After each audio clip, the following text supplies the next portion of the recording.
I'd say there's two major reasons why we advise almost all of our clients to participate in Prime Day. So Prime Day, and that includes Prime Day, Black Friday, other kind of like seasonal holiday discount days that can vary by category. So the first is there is a major spike in sales on Amazon that day, and really more specifically, a major spike in traffic. And so you're exposed to an entirely new set of people considering buying the product.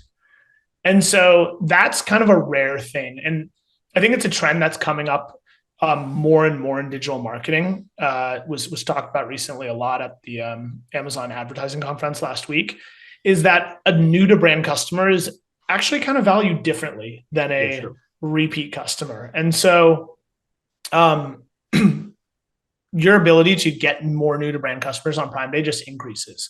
The other thing, which is kind of related, is thinking about why you conceptually go on, or why you conceptually advertise on Amazon or promote your products on Amazon is that you get organic traffic in addition to just people looking for your brand or just what you advertise. And that's actually the whole premise on Amazon. And so on Prime Day itself, if you perform better on Prime Day, you get a larger share of that organic traffic, which is like a good kind of like single day effect. But what we found over the last years was if you don't perform on Prime Day, what happens is your overall ranking tends to go down.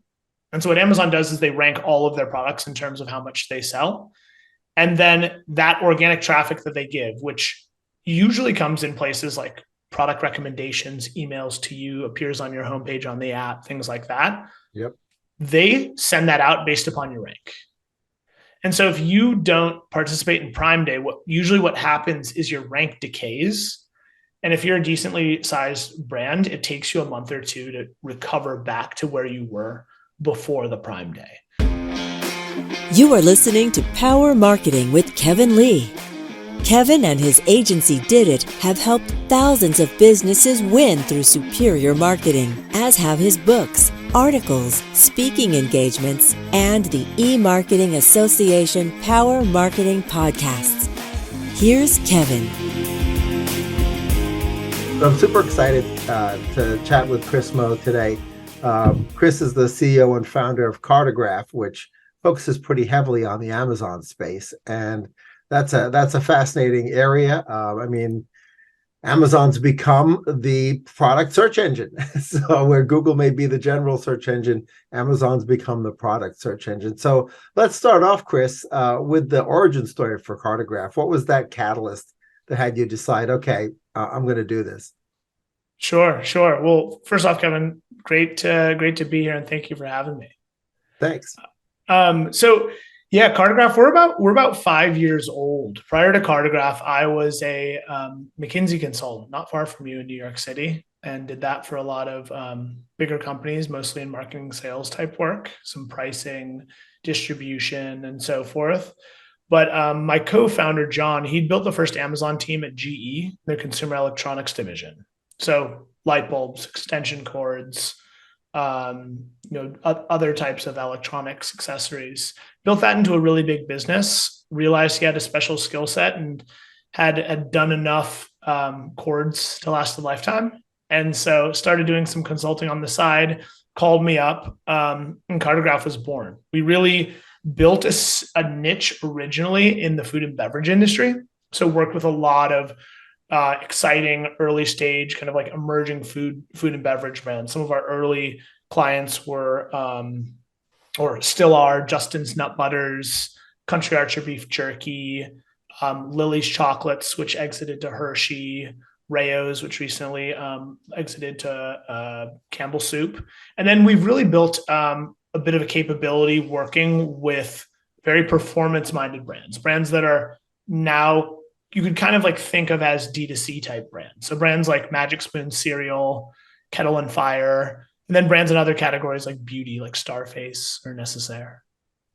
Cool. Well, that sounds like it's been a rewarding journey because clearly you've grown significantly. So you get to look at a lot of accounts, and you bring folks on who need help, right? That gives you a unique perspective to sort of see mistakes that have been made in prior execution in campaigns or in just overall, even perhaps even logistics and pricing, et cetera. So what are some common mistakes you see prospects making before they become one of your clients? Sure. Yeah. So we consider ourselves a full service agency, which means we cover the entire value chain at Amazon. So what that means is we start all the way at the beginning, which is, are you selling the right product?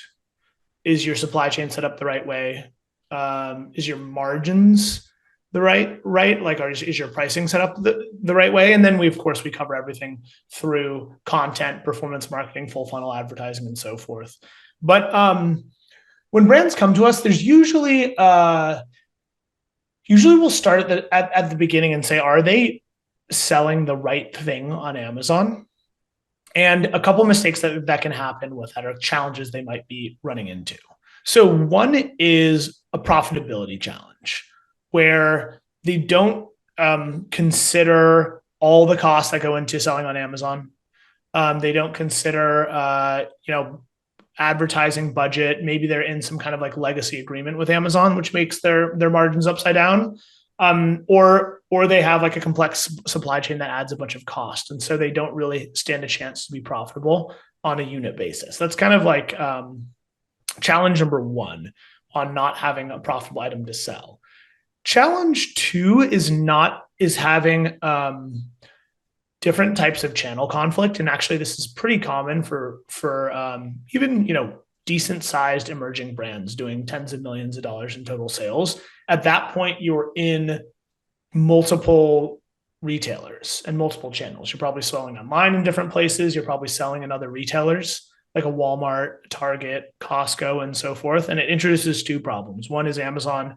Amazon has a policy. It's called Most Favored Nation pricing policy that requires you to match the price at other retailers.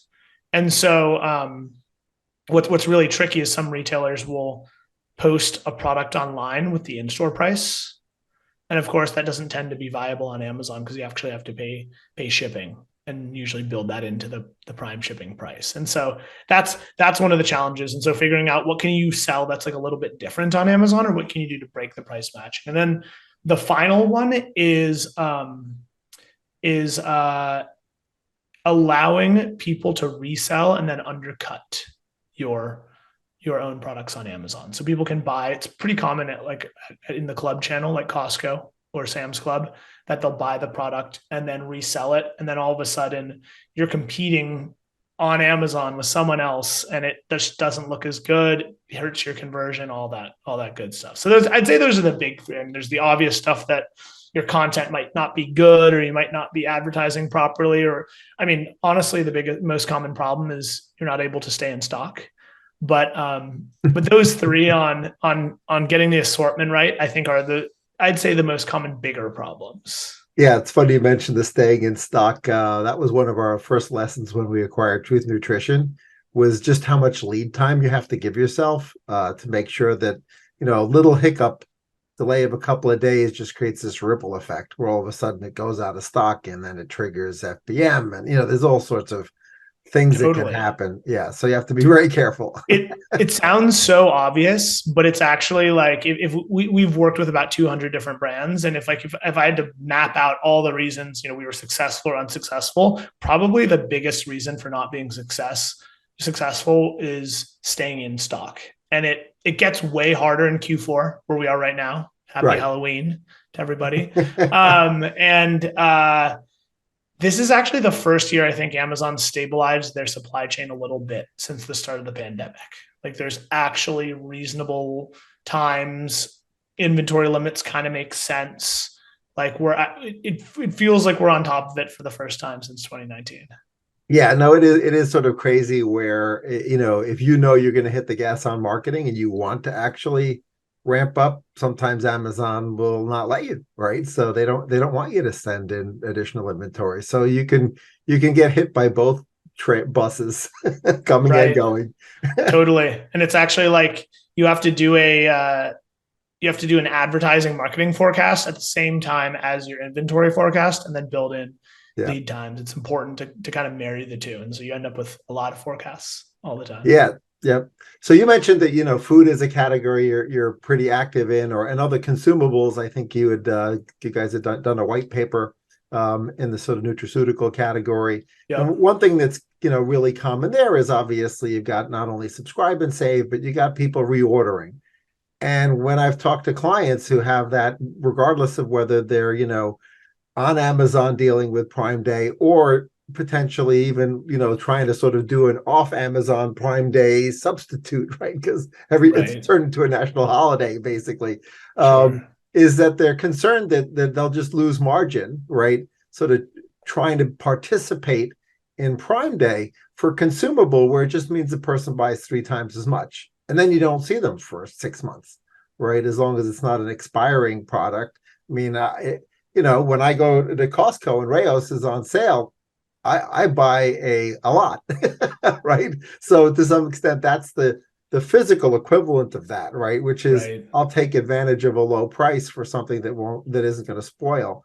And so I've had clients sort of say, like, I'm stuck between a rock and a hard place. Like, if I don't participate, I miss the wave, right? And if I do participate, I could be cannibalizing future sales. So how does one walk through that strategically and sort of find the sweet spot? Totally. It's a great question, and it's a complex question because you kind of have to hold space for all of the things to be true. Okay. Which is, you are going to get savvy shoppers like yourself who get on there and shop the deals, which is totally true, and it happens. And I think that's the case with almost any promotion. I remember I worked with a guy who was a really smart marketer, and he says, like, if more people redeem the coupon, that's a good thing, not a bad thing. We're trying to move product here. We're not trying to save money on people not using a coupon.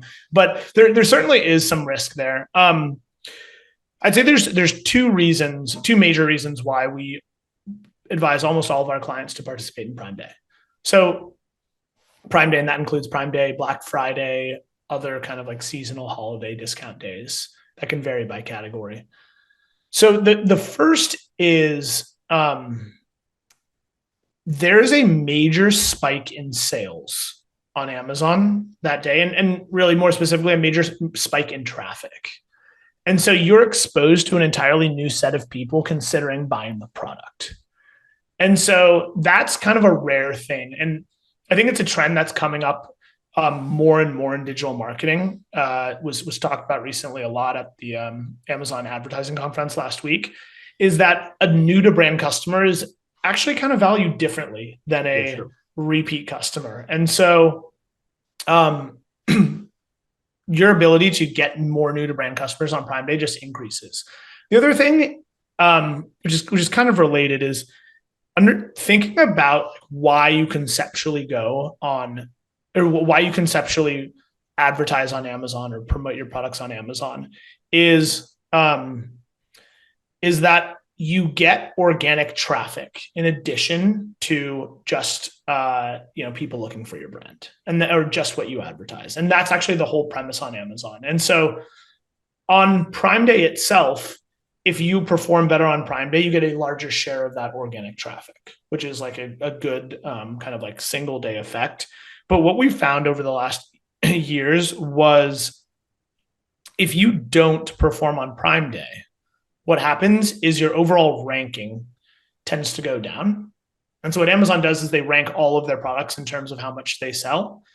And then that organic traffic that they give, which usually comes in places like product recommendations, emails to you, appears on your homepage on the app, things like that. Yep.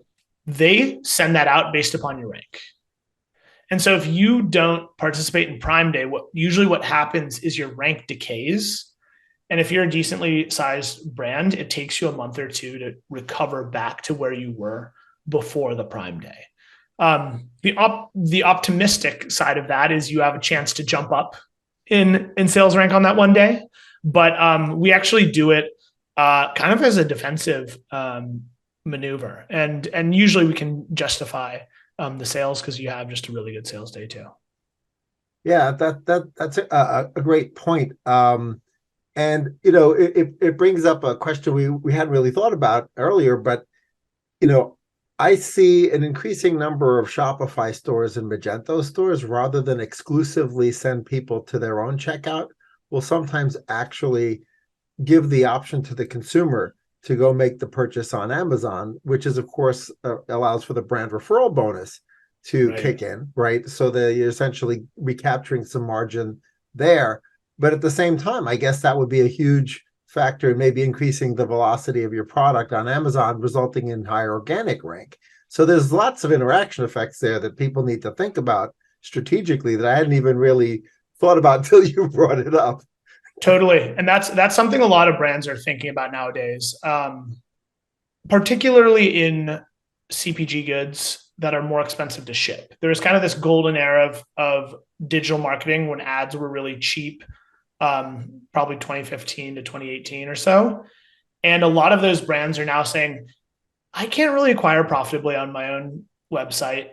The cost of upkeep, got to have team staff to it, separate supply chain and so forth. Some of them are shutting that down entirely and moving it all to Amazon. And that's kind of like the add-on effect, like you mentioned, that boosts your sales rank. And so you see that especially with beverage brands, because beverage is so expensive to ship. And so they consolidate to just the Amazon site. Now, what's interesting is Amazon, you bring up a really interesting thing, which is having Amazon on your own website. Because there's different ways to do it. Right. There's you can what you described is basically link them to Amazon and then have them check out on Amazon. There's actually a relatively new thing called Buy with Prime on Amazon, which is a checkout button for your direct to consumer. You get the consumer information and it pulls from your Amazon inventory, but it actually doesn't affect your Amazon analytics. And what's cool about that is actually know a few people on the team there, and what they'll do is they'll launch it in an A/B test and prove that it's incremental conversions to what your baseline is on your site, just with your checkout. And so what they're saying is put this as an option, because you're just losing people who would buy with this and wouldn't want to put in their name. And I like the option because like it sounds good if they say that it's incremental conversions, but I'd prefer it be proven to me. But so something that you're starting to see a little bit more uptake. Yeah, but if you're using the brand referral bonus, then I would imagine that does impact your sales velocity on Amazon, and that you could get the halo effect of that on your organic rank. Correct. Yeah. So brand referral bonus, you use Amazon's attribution program, and then you get 10% of your sales on that product back, which is meaningful. Right. Yeah, no, it's a good thing this stuff's complicated. Keeps you and I employed. Yeah, I know. It's always been kind of a question like, what are the major strategic risks for us as an agency? And one of them is like Amazon becomes really easy to work with. And and so far that it's never trended in that direction. Right. Well, speaking of complexity, there's a huge number of external SaaS products that are either competitive intelligence products or bid management products that really fill in some of the gaps, either from understanding the marketplace as a whole, like the competitive intelligence products, or just being much more granular in your management of sponsored listings and other advertising channels within Amazon. So do you guys have any favorites that you prefer, that you just feel add a huge level of value? Yeah. So we use Perpetua for our advertising. And so that helps us with bid automation, campaign management, and organization.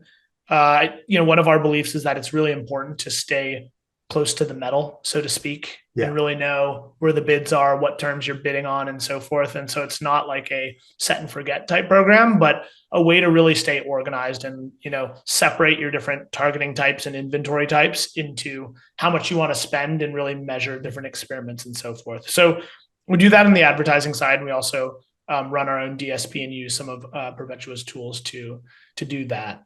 In terms of other tools, we do use Jungle Scout. Jungle Scout's their enterprise tool. Jungle Scout Cobalt actually helped them with development. They're also based here in Austin. back, a few years ago when they launched the product. But we use that for category size estimation to kind of see where share is, what trend is in categories, particularly when we're kind of like making forecasts or assessing what kind of growth we might expect for a brand.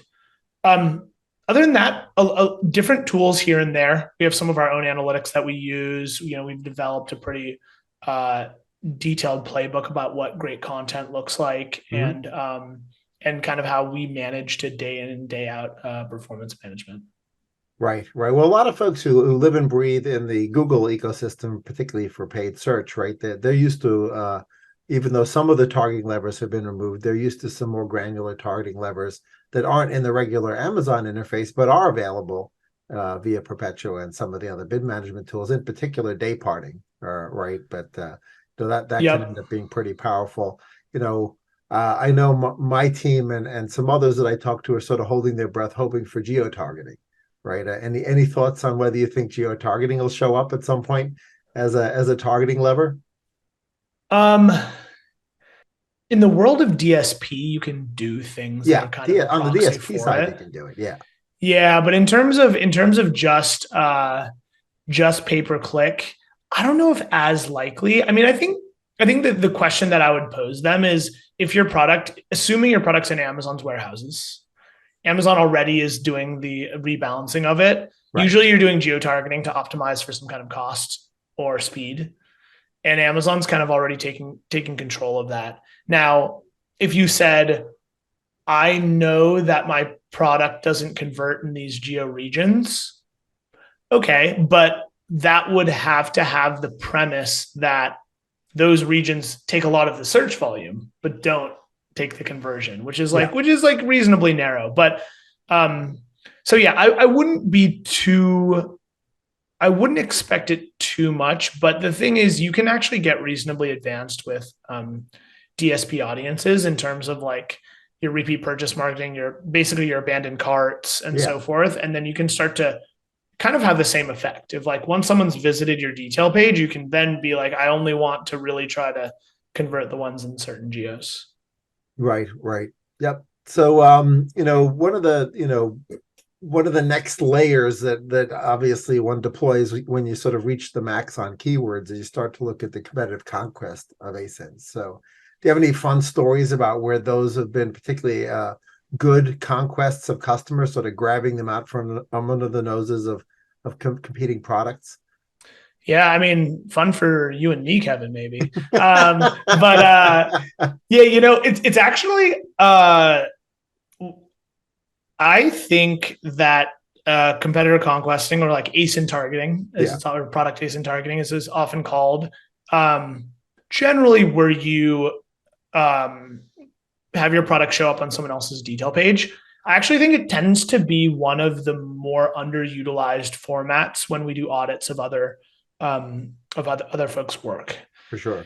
And so usually our approach is, and what we find is that once you take away the branded side, between category terms and ASIN targeting, it can vary a lot which one's more efficient.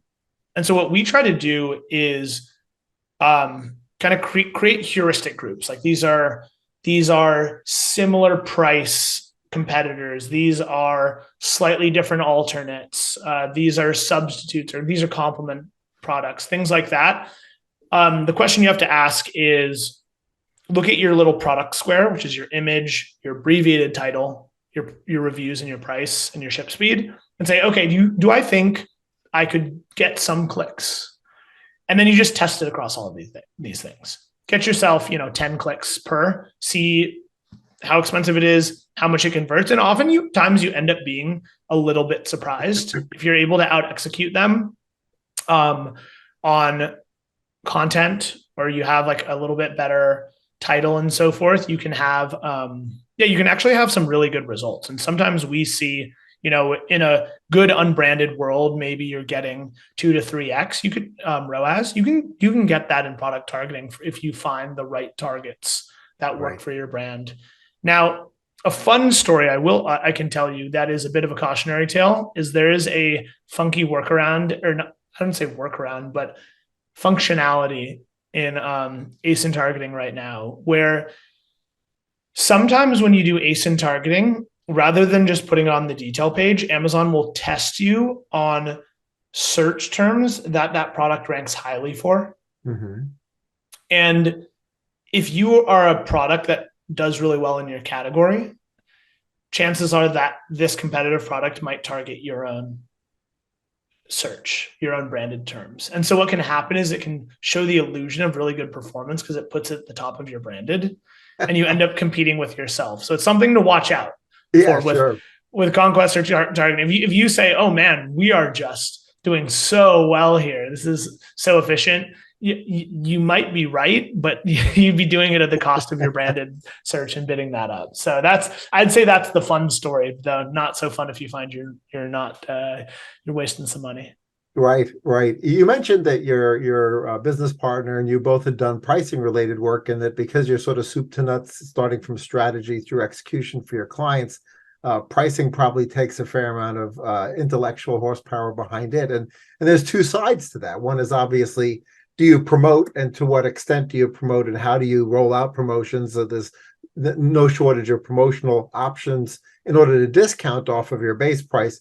But on the flip side, if you sort of think outside of the Amazon ecosystem, a lot of times brands will convey quality through price, right? So they will actually use price as a signal to the consumer, like, oh, it's a little more expensive, but it's better, right? And the price to some extent conveys quality.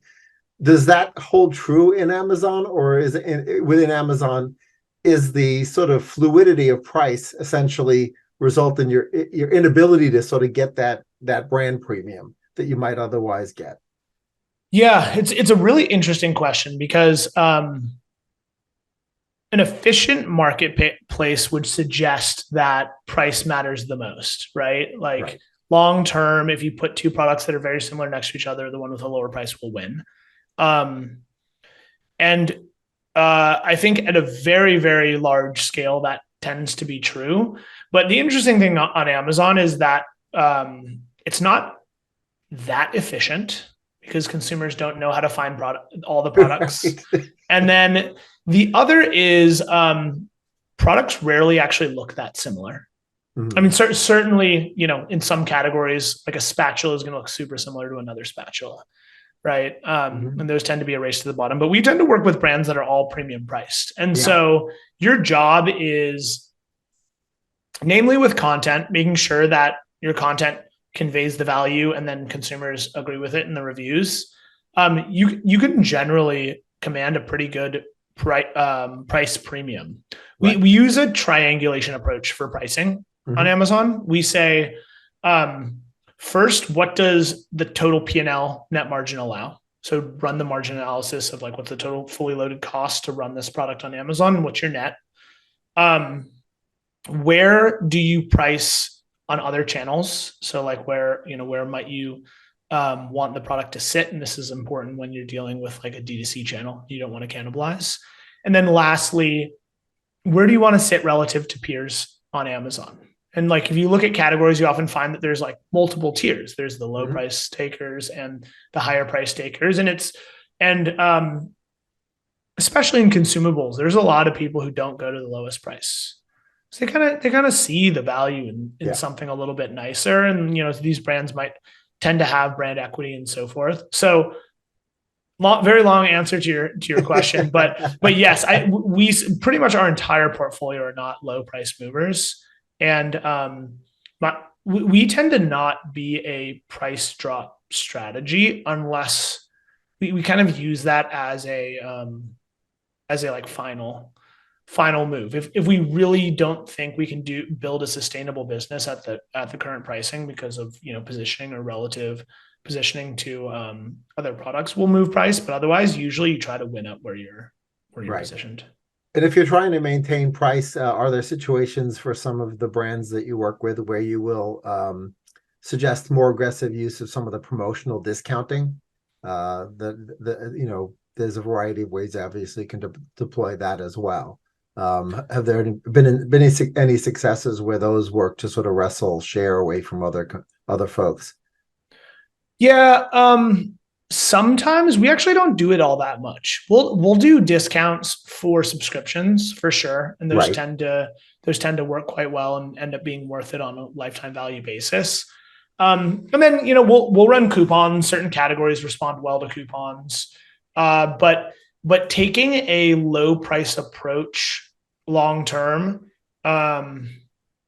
tends unless you happen to have a lot of room in your P&L, Yeah. tends to be hard to be sustainable. And then in that case, you're actually in a price war, which like what you might remember from our econ classes, price wars just result in businesses running out of money. Yeah, nobody wins those. Yeah. No, not really, not really. And so deals on Prime Day, and I think with price promos, what you really want to be conscious of is the new to brand factor.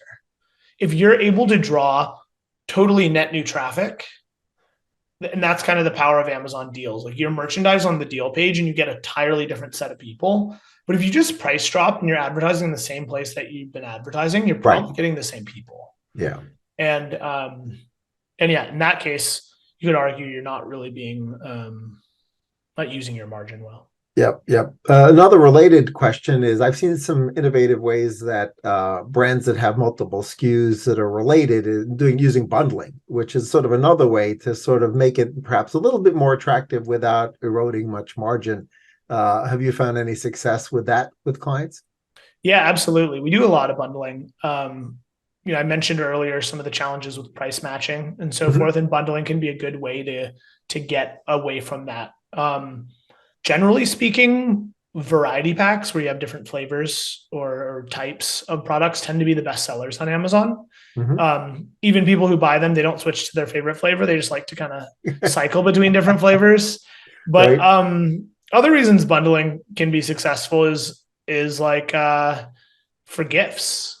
For a holiday, like people love gift baskets, do super well. Holiday flavors do super well, particularly if they can be bundled. Even in personal care and beauty, when you bundle different types of products, those tend to do quite well too. Right. So a lot of value to bundling, can add a lot to the bottom line, and can solve some other problems like the price matching. Great advice. Thanks. Food and other consumables, in particular food, right? Some is slightly more perishable, but often there are expiration dates. And so that adds some logistical complexity, because you have to also be watching to make sure that stuff's not getting close to expiry through your channel. And it also makes it more complicated to figure out what order quantities to put through in a factory potentially. Although for many of your brands, it seems like because they've got 7 channels that they distribute to, it's really just more matter of logistics as opposed to order quantities, unless they're doing separate SKUs just for Amazon, which I've seen some folks do to create a differentiation as well. Yeah, no, it definitely adds a different element, and Amazon's not that good at managing short-dated products and managing inventory. It's definitely a big part of the work that we do.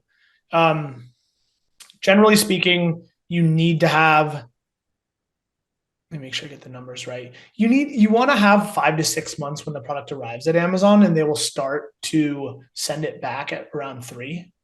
And so you have to be pretty tight with how you manage that inventory. A thing that you can do is put in a different merchant SKU. So it's like the product identifier in Amazon's inventory system. And those different SKUs end up with different, kind of like they're different commingled inventory sections of your product. And so what you can do is you can actually sell those discreetly. And so that means you can cycle through product with shorter dates in order of how it moves through to prevent any dating out. It's a bit of a workaround that Amazon's allowed to persist for 5+ years, so they know about it. Yeah, but that's one thing that you can do with short dated product. But in the food and beverage world, there are dozens of challenges that you run into. Breakables with glass, meltables in the summer. You can only sell in Amazon warehouses from October 15th to May 15th, and so they're all kind of things that we've built a specialty around, and you know, you can get good at them, but it doesn't make them easy. Yeah, that's a great point. So, do you recommend any other marketplaces in addition to Amazon? Or are you really Amazon specific? I mean, obviously, you've got Walmart, who's continuing to be aspirationally, trying to catch up to Amazon. But then you've got the, former Overstock, which is now Bed Bath and Beyond, and then I guess you could even go into eBay if you wanted to consider them a marketplace. Do you guys assist clients with that as well?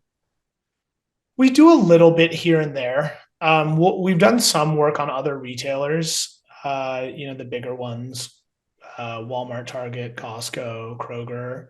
The one we've had the most success with is actually Instacart,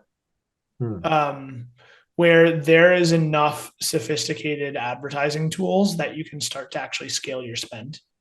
Now, it's not cheap because you have to pay your trade terms to the retailer, and then you advertise on top of it. So you're paying kind of two people to convert. But I think what we look for is the opportunity for an emerging brand to have an outsized outcome, or like outperform what someone normally their size is. And so we've seen the best success of that with Instacart, and with every month the retail platforms get bigger. You start to hear a little bit stories of people figuring it out, but it's still pretty challenging to figure out, to be a brand with enough retail scale that really makes the retail platforms work well and make it worth hiring someone like us. Right. You to really move the needle. Right.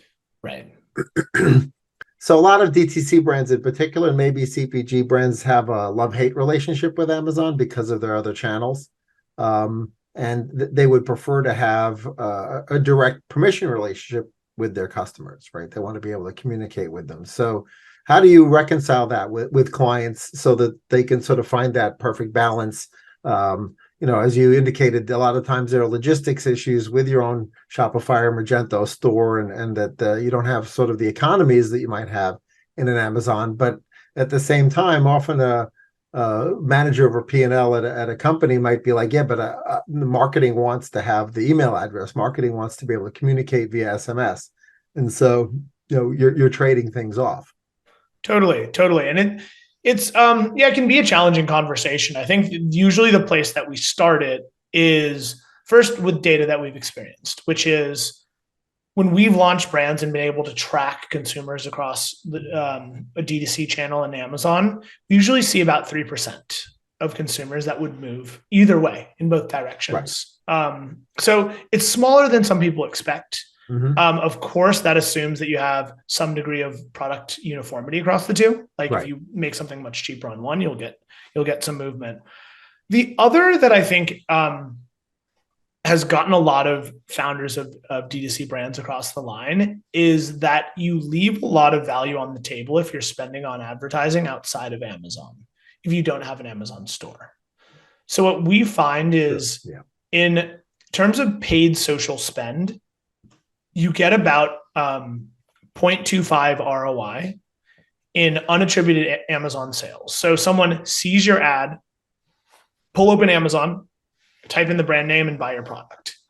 And so if you're spending $100,000 a month on Meta ads, you're probably leaving $25,000 in sales of people who just type in your brand name on Amazon and buy it.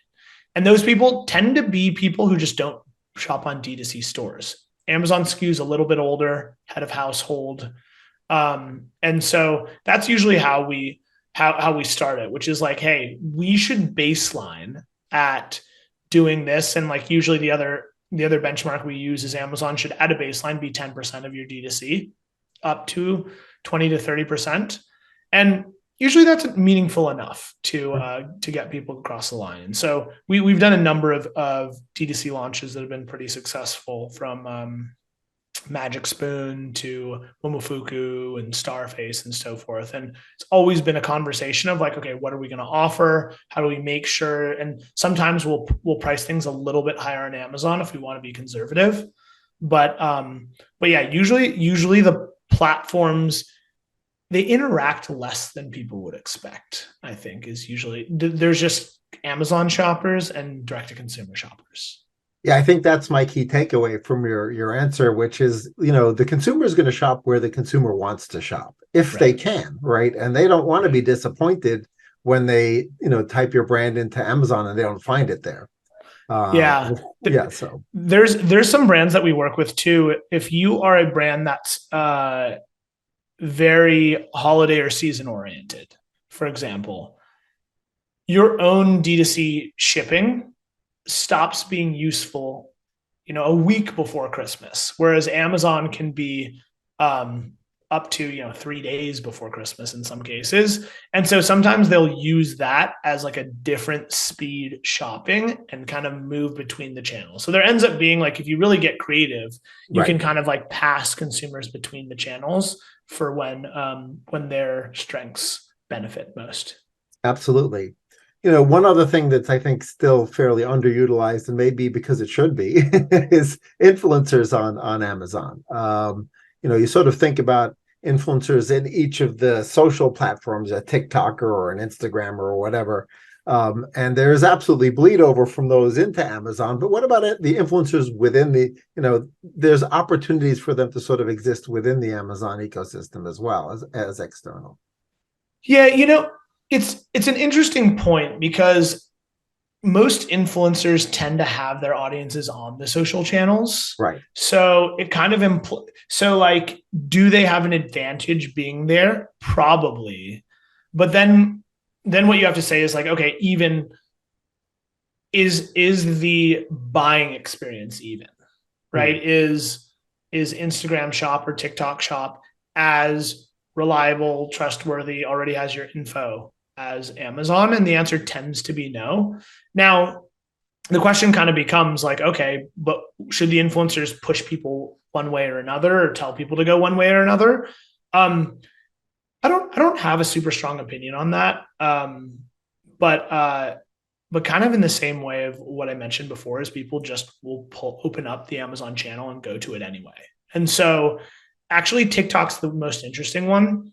TikTok, brands that do really well on TikTok tend to have a really big halo on Amazon, much more so than other social platforms. And I think it's just something about like the TikTok consumer kind of like is used to switching apps, the way that products tend to be described on TikTok. It's like, whoa, you got to check this thing. It's a little bit less prestige. It's a little bit more raw excitement and so forth. And that just ends up driving people to Amazon. Yeah, that it'll be interesting to see as more data comes out from folks who have enough, critical mass to really see the immediate cause and effect. I mean, we've certainly seen from paid advertising for brands who, do traditional TV or do other media plans, that when we look at their media plan flighting, we see, the first leading indicator is spikes in brand search on Google, for example, and similarly spikes on brand search within Amazon. Right. So Right. if an influencer is big enough, you might actually be able to see the direct correlation there. Totally. And the cool thing is you can give them their own unique attribution links too, get that brand referral bonus, and really track how much they convert. Not all influencers are willing to do commission-based posting because Right. it's, risky, and they can get paid a lot for a post standalone anyway. Mm-hmm. But yeah, I think I really want performance-based influencer to work in some way. I want basically they are audiences that you're renting in some way, not unlike conventional advertising. But yeah, there just isn't quite the marketplace for it just quite yet. Right. So what has you excited for the remainder of this holiday season and for next year? Well, we're already seeing a lot of pretty strong uplift this holiday season. October's been a really strong month for us. We had a really successful Prime Day, and I think one of the best things is that the supply chain's working. There's no delays. We're able to send in inventory, and our clients' P&Ls are really healthy. For next year, I think what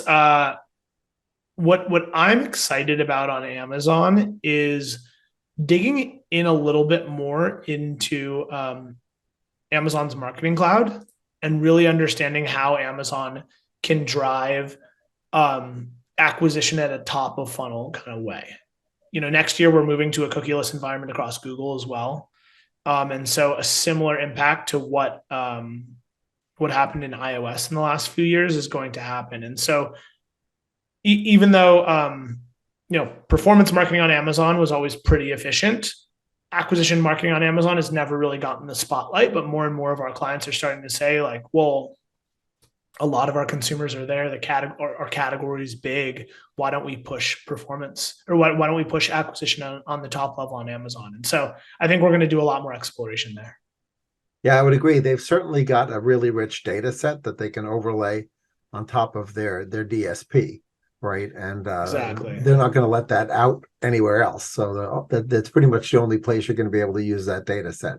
So totally. And what one of the things they're pushing is actually connect your D2C data set to Amazon. They'll have you go through a clean room, so it's like fully hashed. You don't actually have to share it. But then what's really cool on that, which I don't know if any brands are doing this yet, in theory, what you can do is you can connect that data, make a D2C cohort, and then track to see if that D2C cohort ends up on Amazon at all. You can run your D2C marketing and Amazon marketing at both and see kind of like where they filter out. And I think if you do that, you have to be a brand of reasonable scale to do so, but then you can really understand what your customer journeys might look like. Yep, absolutely. It does actually highlight the fact that scale gives you certain advantages, right? In marketing, it was sort of like, they thought 20 years ago when the internet was first taking off, and I was there, I'm old, that it was a great democratizer, right? Like, okay, now anybody can, have a e-commerce or some presence on the internet, but there's certain advantages that large data sets give you. And that's been clear just for Amazon itself, but also for bigger brands, just having large data sets and the ability to know whether something's working in 24 hours instead of 3 months, right, is a huge advantage. Totally. And be able to make experiments with statistical significance without blowing your budget. Exactly. Is another big factor too. But yeah, totally. Being able to test things and really make longer term investments too. Right. Scale definitely has some advantages. Cool. Well, thanks so much for sharing your wisdom and joining me on this podcast. I look forward to keeping in touch as we enter next year, where maybe AI will have some impact on everything as well. It'll be fun to watch. We'll have to see. Cool. Thanks, Kevin. Kevin Lee's Power Marketing is available on all your favorite podcast networks.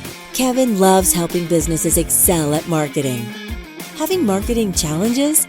Just like Santa in The Miracle on 34th Street, if Kevin can't help you, he'll know someone who can. Find him on LinkedIn, subscribe, or follow.